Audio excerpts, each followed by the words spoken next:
Rise and grind, folks. I'm on the way to another call. I believe this customer had, well, she has a furnace, I know that, but I think this customer had AC before, but she got it disconnected. But I know we've been out there for a while cleaning this furnace. She has like an older 80% furnace. I'm on the way out there right now to go do a heat maintenance. So this should be a check and clean, unless, you know, something else is going on there. But guys, I'm like around the corner.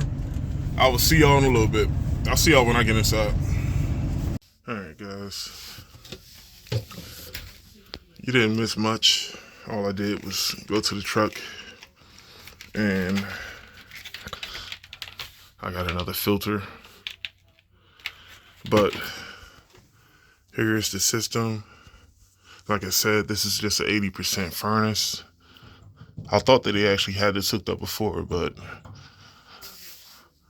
like I said, this is an elderly customer. They actually had the option of hooking this up, but I don't think the AC ever was in operation since we've been here. And I believe we've been doing business with this customer for at least 4 years. I looked at our notes and we replaced this igniter at least 3 years ago. So it's definitely been a while. And this is an older furnace, but the good thing is this customer called us before they start having issues, and we stayed on top of issues, or we stayed on top of cleaning this unit to prevent bigger issues from occurring. And as you can see here, this is a 70K BTU, and this is a 399. See that? So this thing is definitely older in age, but the good part about, like I said, cleaning these furnaces before they get up in age, if a customer keeps a good maintenance log on systems, meaning if a company comes out and thoroughly cleans units, and most importantly, stay on top of cleaning and replacing smaller maintenance items so they don't snowball into bigger issues, this is how you get the most out of furnaces and AC units in general. So, and this flame sensor is still clean. I think we put this one in.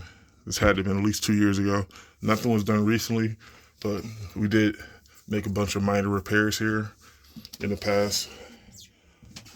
I think that capacitor was replaced as well. So most of the minor repairs, technically maintenance items, we consider sensors, igniters, and capacitors maintenance items.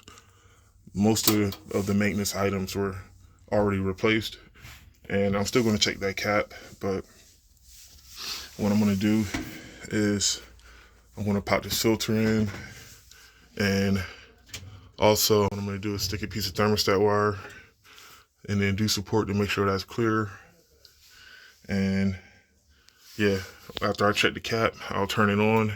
I want to check my inducer for amps and check my blow motor for amps. I know that motor is still OEM, so we want to make sure we stay on top of checking the amps on that motor.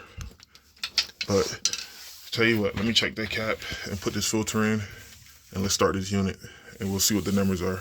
I'll see y'all in a little bit. All right, guys, I got my new filter in, and I checked my 5 microfarad run cap, and it's still within range. It's at a 4.97, so everything checks out. All the maintenance items that I previously just talked about, my igniter, sensor, and capacitors, everything is rocking and rolling. And now I'm just checking my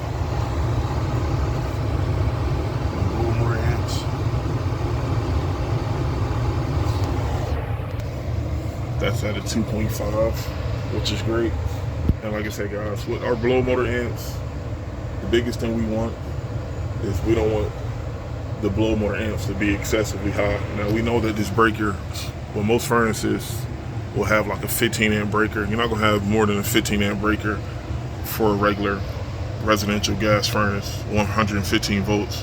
So with that being said, if my amps on this blow motor was like 10 amps, 11 amps, then I'll have to step back and say, wait a minute, let me just make sure that nothing looks crazy with the wiring. Because like I said, guys, if I know I got a 15 amp breaker and I'm drawing already 10 or 11, 12 amps, at that point, I had to step back and just say, wait a minute, is something working harder than it needs to, or what's going on here? So That's important. Once again, there's no range. The biggest thing you want to do is just make sure that your motors aren't overamping or you don't hear any sounds. That's important as well. I always tell customers when we test motors on maintenances, there's only one or two concerns. One, if the amps on that particular motor is higher than normal, that will be a red flag that something's probably going on with that motor. Or two, if this motor makes a particular sound, like a scraping sound, a humming sound, or something abnormal, that's enough of a caution to bring to the customer. Like, hey, and you can show them this as well. Like, hey, here's XYZ, here's what the part does, but this sound is abnormal. Even though it's still working, this is something I recommend keeping an eye on, because if it does go out, these parts are only going to break on the coldest day of the year. So you want to make sure, like I said, if you guys don't already do this, bring customers to the equipment and make sure that they know what you're talking about, because me trying to explain this without having a customer near the equipment, at best you can take pictures, but sometimes it's best to be near the equipment and show the customer sounds and amps and everything I basically just explained. I think it will definitely benefit the customer to know what to expect, because the only thing the customer is going to know is when something breaks to call you. But once again, the purpose of the maintenance is to avoid breakdowns. So, but yeah, let me hook my meter up to the inducer motor and I'll be right back. I just put my door on, and for you guys that don't know this, Carrier and ICP furnaces, whenever you kill power at the switch and turn it back on, that error code 12 just means that power is on, and the blow motor is going to start for like probably 15 to 20 seconds, but it should turn off within a few seconds. But yeah, I remember my first time dealing with ICP and Carrier. As soon as I turned the switch on, whenever I heard my fan run, I thought something was going on with the limit switch. But after a while, I know to give myself a few minutes. Some furnaces, you might have a time delay. Depends on the efficiency. If you got like a 96% furnace, most of the time you'll probably have like some type of anti-time delay separate from the thermostat. But after a while, you'll know the ins and outs of certain brands. Essentially, you just have to wait after you turn power on before the unit starts.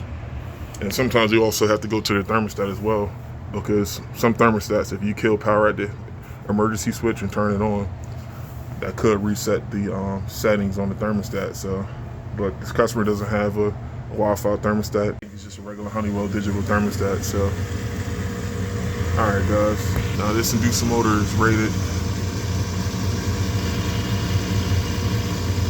at a 2.5 here, and we're only at 1.91, which is pretty good, and that's our flames, which is pretty good. But once again, for a 20-year-old unit or 20-year-old inducer motor, this inducer motor looks like it's OEM. Well under 2 amps when it's at 2.5. I'll certainly take those numbers any day of the week.